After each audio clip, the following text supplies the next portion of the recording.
Everybody out there, this is Neal Render here with Celebrate Hollywood, and I'm so excited, truly elated on so many levels. I have a very special guest that I'm about to interview sitting here. Army veteran, extraordinary story. We have Mr. Roscoe Frazier Jr. Thank you man, I'm just so glad to be here. It's so much we got to share even before what the people in the audience is viewing here. Now, I want to just, and all the things that we discussed, let's just bring it to the beginning of that military history. Okay, I volunteered for the draft in 1959. And it was around the 1st of May that I was instructed to report at the Fort Hollyburg Induction Center in Baltimore. And from Fort Hollyburg, I was sent to Fort Jackson, North Carolina, to start my infantry training. And of course, infantry training entails learning, first of all, marksmanship, and then the infantry tactics. And we move on to land navigation and just basic survival. Now, how old were you, Roscoe, during this time period?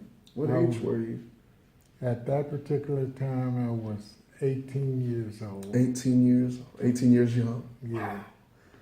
So mentally, where were you? What were you thinking during that time frame of coming in, like just? Well, I was looking for the challenge because I had had a challenge for survival right after high school. Yeah. And the military, like I said, I studied what they were offering in way of benefits. Yeah.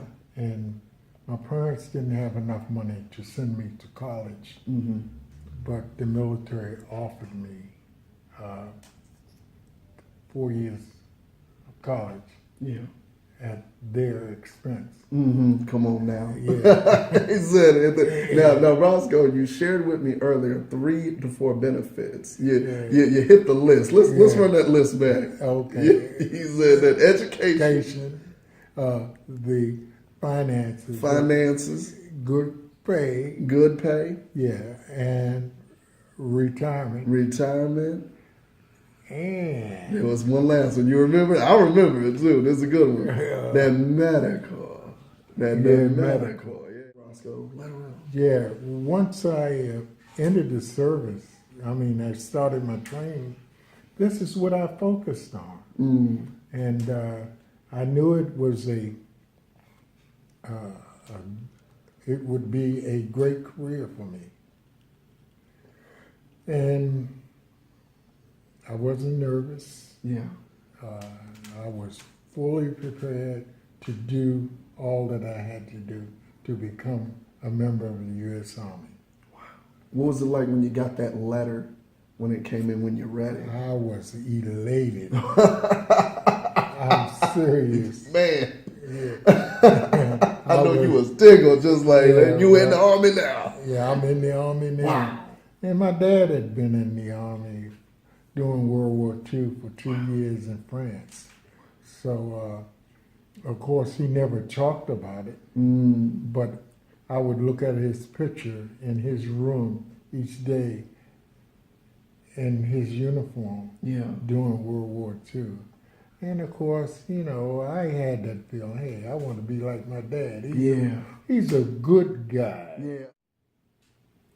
So Roscoe, tell us all about the training and trainings that you had received in your service of the Army.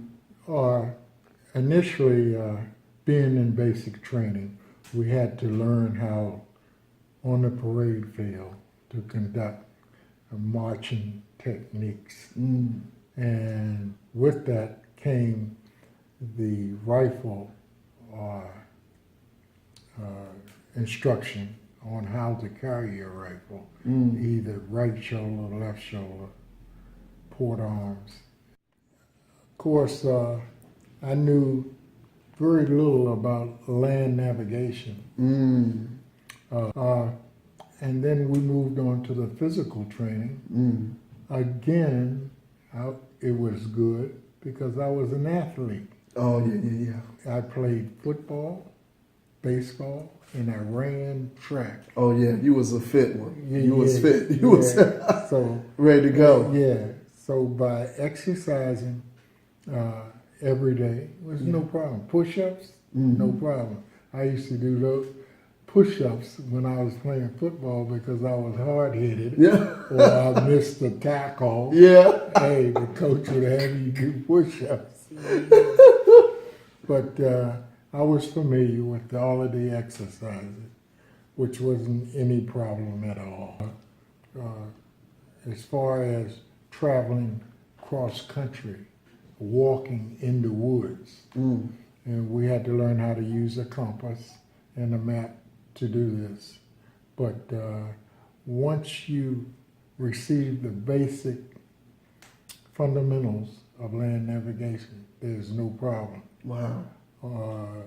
You have to learn to recognize terrain features on a map in the direction that you're heading. And once you learn this, then it's no problem. You can get from point A to point B. Terrain features. What's some terrain features you may can share with the people? Terrain features are like the mountains. Oh, okay, the mountains. Yeah, the valleys, Okay. the creeks, the roads. Yeah. I You can know. say that in the name. The mountains of life, the valleys of life, everybody. Yeah, the creeks and the eeks. And the roads. And the roads not Yeah. traveled. Yeah. But yeah. The advanced infantry training, we had to travel from Fort Jackson, South Carolina, to Fort Benning, Georgia. How far was that? Roughly 600 miles 600 miles. by bus. Yeah. By bus. Yeah. And the reason why I remember that trip is the fact that we had to stop in places in southern states like Georgia, where we had to eat and they would not serve the black soldiers. You black, they ain't trying to feed you. Yeah. It's an issue. So there was that racial disparity going on even then. Even then, yeah. Even then in Georgia. We ate because the guys that we traveled with understood the situation. And although the restaurant owners didn't wait on us, the guys ordered enough food so that we could eat. How did that make you feel knowing that that situation came about based off skin color and in the South, Georgia? That was another obstacle that I had to deal with. Yeah. So the guys that I was with said, no problem, we'll get you a sandwich and you'll be able to eat. Yeah. So I negotiated. You was able to obstacle. Negotiating obstacles. Come on now. Because it's hard out there, even then and today. You're right. But during the 600-mile trip, we ended up at Fort Benning, Georgia, and being assigned to a unit for advanced infantry training. My advanced infantry training was more or less, I became a crew-served weapon gunner on the mortar. Yeah. Yeah, and they taught us that in the second 8 weeks to how to man a mortar, put it in the position, the different jobs assigned like as gunner, you know, and of course we learned fire control commands, you know, and basically that was it. That was easy, you know. But while I was in basic training, I was only receiving $68 a month. Mm-hmm. So at Fort Benning, during our 4th week there in advanced infantry training, airborne recruiter came in from the 101st and asked, how many of you guys would like to volunteer for airborne training? And you said, Yes, I would. And are you paying any extra money? Because I'm only making $68. Oh, no problem. no problem. Yeah, we'll increase your pay to $55. That's great. Yeah, and I asked after that, how long is jump school? Oh, it's only 13 days. Oh, is that all? Ooh, you know. But the instructor stated that the physical training was hard, you know, but he assured me that you look physically fit, and all you have to do is pay attention to the techniques that we teach you. And that's what I concentrated on as I moved from Fort Benning, Georgia to the 101st